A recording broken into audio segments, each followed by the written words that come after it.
मंत्रालय कर्मचारियों के महापड़ाव से ये जुड़ी महत्वपूर्ण खबर सामने आ रही है। मंत्री महेश जोशी पहुंचे महापड़ाव स्थल पर। अनशनकारियों का अनशन तुड़वाने पहुंचे महेश जोशी। पिछले 36 दिनों से जारी है महापड़ाव। 10 सूत्री मांगों को लेकर बैठे हैं मंत्रालय कर्मचारी और आज व्यापार मंडल ने लिखा था सीएम को पत्र और पत्र के जरिए दिया है मंत्रालय कर्मचारियों को समर्थन। ये बड़ी अपडेट है इस मामले में क्योंकि 36 दिन से महापड़ाव लगातार जारी है और इस मामले में बड़ी अपडेट ये मिल रही है कि मंत्री महेश जोशी महापड़ाव स्थल पर मौजूद हैं। सहयोगी सचिन इस वक्त मेरे साथ फोन लाइन पर मौजूद है। सचिन, लगातार मंत्रालय कर्मचारी इसी बात का तो जिक्र कर रहे थे कि अभी तक सरकार की तरफ से कोई पेशकश सामने नहीं आई है, कोई नेता मंत्री हमसे मिलने नहीं पहुंचा, लेकिन अब महेश जोशी यहाँ पर पहुंच चुके हैं। और क्या अपडेट है? जी देखिए, मंत्रालय कर्मचारियों का जो महापड़ाव है वो पिछले 36 दिनों से जारी था। पहले भी मुख्यमंत्री के जन्मदिन पर रक्तदान शिविर का आयोजन किया था, उसमें भी महेश जोशी यहाँ पर आए थे और महेश जोशी ने मुख्य अतिथि के रूप में वहाँ पर शिरकत की थी और आश्वासन दिया था कि आपकी मांगों को जल्द से जल्द निस्तारण कर दिया जाएगा। उसके बाद में जो 11 जिलों का डेलीगेशन है वो मुख्यमंत्री के प्रमुख सचिव जो है कुलदीप राका, उनसे भी मिला था। उन्होंने भी आश्वासन दिया था कि 1-2 दिनों में आपका जो ये समस्या है इसका निस्तारण जल्द से जल्द कर दिया जाएगा। यहाँ पर सीताराम लामा भी आए थे, विधायक जो पिलानी से जो विधायक है जेपी चंदेलिया वो भी यहाँ पर आए थे। लेकिन आज आमरण अनशन का 5वां दिन है। आमरण अनशन पर जो 11 जनों का डेलीगेशन बैठा था उसमें 3 से 4 जो आदमी हैं उनकी तबीयत बिगड़ी थी और उस तबीयत को बिगड़ते हुए देख आज सरकार ने कर्मचारियों की सुध ली है और वहां पर महेश जोशी पहुंचे हैं। महेश जोशी वहां पर उनका आमरण अनशन तोड़वाने के लिए पहुंचे हैं। अब देखना यह होगा कि आश्वासन ही देकर जाते हैं या फिर उनका कोई समस्या का निस्तारण या कुछ करके जाते हैं। लेकिन मंत्रालय कर्मचारी को ये कहना है कि आश्वासन तो लगातार मिल ही रहा है हमें, लेकिन जब तक मुख्यमंत्री स्वयं यहाँ पर नहीं आते हैं, हमारी मांगों को नहीं सुनते हैं, यहाँ पर हमारी मांगों के ऊपर घोषणा नहीं करते हैं, तब तक हम यहाँ महापड़ाव स्थल पर बने रहेंगे। ठीक है सचिन, तमाम जानकारी के लिए आपका शुक्रिया। तो मंत्री महेश जोशी पहुंचे महापड़ाव स्थल पर अनशन तुड़वाने के लिए और कहा जा रहा है कि अगर आश्वासन दिया जाता है तो कर्मचारी की ओर से साफ तौर पर कह दिया गया कि आश्वासन से इस बार काम नहीं चलेगा, मांगे हमारी पूरी करके ही मानेंगे। अगर मांगे मानी जाएगी तभी आगे की स्थिति में बदलाव देखा जाएगा।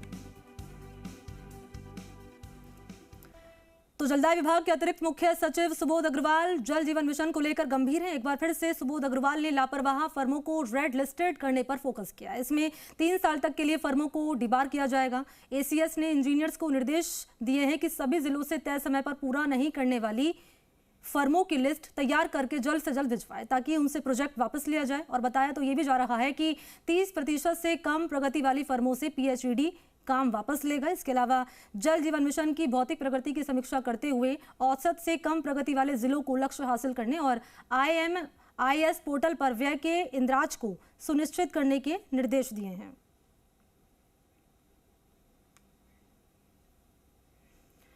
तो आरबीआई के निर्देश के बाद आज से बैंकों में 2000 के नोट एक्सचेंज की प्रक्रिया शुरू हो चुकी है, लेकिन बाजार में छोटे व्यापारियों से लेकर पेट्रोल पंप पर भी 2000 के नोट लेने से बच रहे हैं। ऐसे में लोग 2000 के नोट को लेकर भी परेशान नजर आ रहे हैं। ज्वेलर्स व्यापारी कह रहे हैं कि लोग 2000 के नोट लेकर सोने चांदी के आइटम खरीदने के लिए पहुंच रहे हैं। सभी लोगों से 2000 के नोट लिए जा रहे हैं। वहीं ज्वेलरी खरीदने के आए लोगों का कहना है कि बाजार में 2000 के नोट नहीं लिए जा रहे।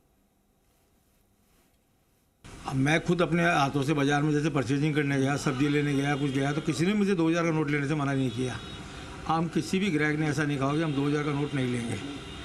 और हमारे यहाँ भी कोई भी कस्टमर आता किसी भी दुकानदार के यहाँ तो 2000 का नोट उस समय ईजीली ले रहे हैं, कोई मना नहीं करें। टूरिस्ट भी आ रहा है उनसे भी ले रहे हैं, जनरल ग्राहक से भी ले रहे हैं। नहीं, ऐसा कुछ नहीं है। हमारे पास तो चेंज के लिए जो आ रहे हैं उनको मना कर रहे हैं। पेट्रोल जो भी ले रहा है उससे हम 2000 के नोट ले रहे हैं, किसी को भी मना नहीं कर रहे। और पहले जैसे हमारे पास एक गड्डी बनती थी, अभी तो पूरे 2000 के ही नोट आ रहे हैं, इसलिए थोड़ा चेंज में दिक्कत आ रही है। जैसे 100 रुपये का कोई ले रहा है उसको वापस चेंज देने में दिक्कत आ रही है। तो हम यही रिक्वेस्ट करते हैं कि आप ज़्यादा से ज़्यादा पेट्रोल लें। जैसे 2 व्हीलर में अगर ज़्यादा नहीं आ सकता कम से कम 500 लें, 4 व्हीलर में 1000-1500 का ले लें। बाकी नहीं ले रहे उनका भी ले रहे हैं हम नोट। तो जयपुर में भी आज से बैंकों में 2000 के नोट बदलवाने की प्रक्रिया शुरू हो चुकी है। बड़ी संख्या में लोग अपने नजदीकी बैंकों में नोट बदलवाने के लिए पहुंचे। उपभोक्ता का बैंक में अकाउंट हो या ना हो 2000 के नोट बदलवा सकता है। आरबीआई की गाइडलाइन के आधार पर बैंकों पर भीड़ अधिक होने पर बैंकों में छाया पानी की व्यवस्था की जा रही है। 120 दिन का समय मिलने से लोगों की भीड़ बैंकों में नहीं देखी गई। इस दौरान जी मीडिया संवाददाता दामोदर प्रसाद ने एसबीआई के बैंक मैनेजर रमेश राम टाक से की है खास बातचीत, वो आप सुनिए।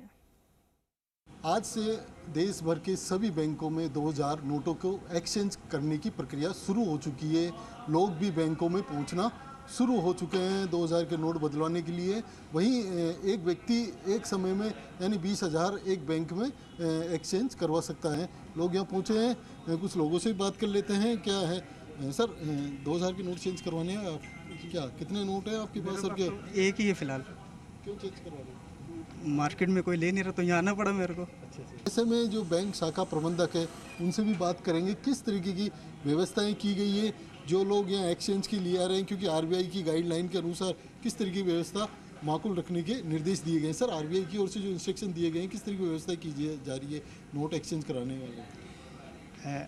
आरबीआई तथा एसबीआई की तरफ से ये इंस्ट्रक्शन दिए गए हैं कि 2000 के नोट एक्सचेंज के लिए अगर गैदरिंग बहुत संख्या में हो जाए तो पानी की और चाय की व्यवस्था करनी है और लोगों को एकदम व्यवस्था बना के गैदरिंग से और लाइन सर लोगों को खड़े होना है काउंटर पे।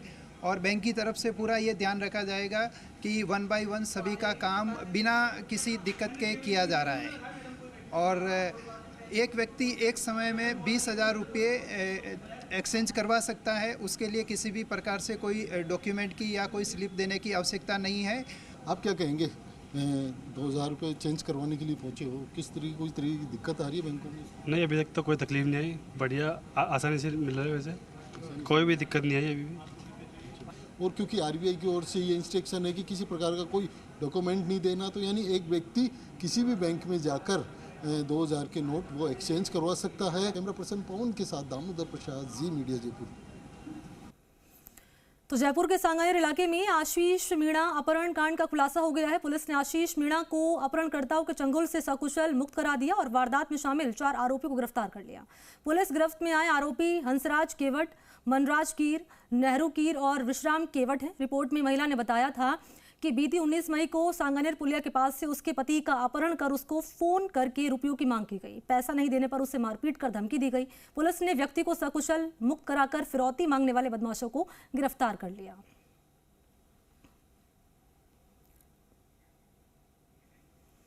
तो जयपुर के सांगानेर में पानी की समस्या को लेकर महिलाओं ने जमकर हंगामा किया है। महिलाओं ने पीएचईडी दफ्तर में ही प्रदर्शन कर इंजीनियर्स का घेराव किया। महिलाएं मटकों के साथ पीएचईडी दफ्तर में घुस गई और इंजीनियर्स को खरी खोटी सुनाई। महिलाओं का कहना था कि सांगानेर थाने के पास वैशाली नगर में पानी की समस्या हो रही है, लेकिन इसके बावजूद जलदाय विभाग के इंजीनियर्स ध्यान नहीं दे रहे। इसके चलते लगातार लोगों को परेशान होना पड़ रहा है। लोगों ने चेतावनी दी है कि जल्द पानी की समस्या का समाधान करें, नहीं तो आंदोलन किया जाएगा।